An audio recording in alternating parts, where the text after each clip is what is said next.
श्री कृष्ण जन्माष्टमी से 2 दिन पहले श्री बलराम जयंती मनाई जाती है। यानी कि हिंदू पंचांग के अनुसार हर साल भाद्रपद के कृष्ण पक्ष की षष्ठी तिथि को बलराम जयंती बड़ी धूमधाम से मनाई जाती है।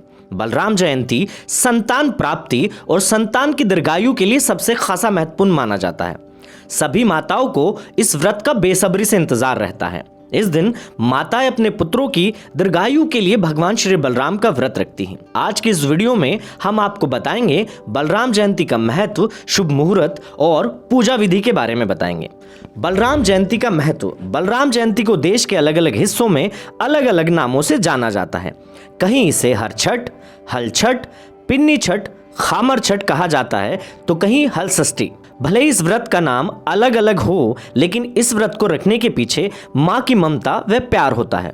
मान्यता है यदि कोई महिला बलराम जयंती के दिन व्रत रखती है और विधि विधान पूर्वक बलराम जी की पूजा अर्चना करती है तो प्रभु उनसे प्रसन्न होकर उनके पुत्र की आयु दीर्घ करते हैं व उन्हें निरोगी बनाते हैं। हर माँ यही चाहती है कि उसका पुत्र हमेशा सुरक्षित, निरोगी और दीर्घायु हो। इतना ही नहीं, इस दिन हल की पूजा अर्चना भी की जाती है और खेतों में हल द्वारा बोई हुई चीजों का सेवन नहीं किया जाता है। इसके साथ ही इस दिन गाय के दूध और दही का सेवन करना भी वर्जित होता है। इसके अलावा बलराम जयंती का व्रत नवविवाहित महिलाएं भी संतान प्राप्ति के लिए करती हैं, या जिन दंपत्ति को संतान की प्राप्ति नहीं हुई और वे संतान प्राप्ति की इच्छा रखते हैं, तो यदि वे इस दिन श्रद्धापूर्वक व्रत रखते हैं तो उन्हें जल्द ही संतान प्राप्ति का सुख मिलता है और घर में सुख समृद्धि आती है। बलराम जयंती का शुभ मुहूर्त।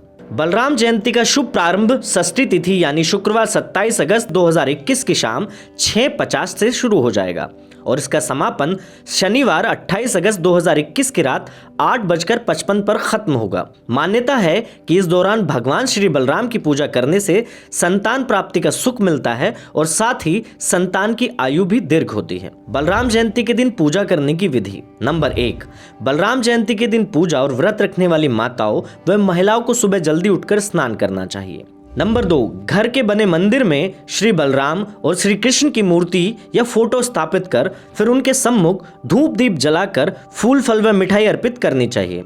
नंबर 3, इसके बाद हाथ में थोड़ा सा गंगा जल और एक फूल लेकर इस दिन बाद लेने का संकल्प करना चाहिए। नंबर 4, हो सके तो धूप जलाने के बाद बलराम जी की आरती गाएं और उनके साथ ही श्री कृष्ण का कोई एक प्यारा सा भजन या आरती जरूर गाएं। इस दिन कृष्ण और बलराम स्तुति करने से आपको बलशाली और बुद्धिमान संतान की प्राप्ति होती है।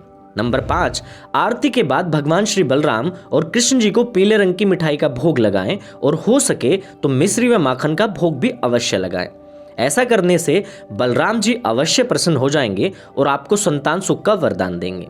नंबर 6, बलराम जयंती के दिन हल की पूजा भी की जाती है, इसलिए हो सके तो इस दिन हल और बैल की भी पूजा अर्चना करें। नंबर 7, इस दिन व्रत रखने वाली महिलाओं को अनाज नहीं खाना चाहिए, बल्कि केवल तालाब में पैदा हुई चीजों का ही सेवन करना चाहिए। इस दिन गाय के दूध से निर्मित किसी भी तरह की चीजों का सेवन नहीं करना चाहिए। आप चाहे तो इसके बदले भैंस के दूध की बनी दही व घी का प्रयोग कर सकते हैं।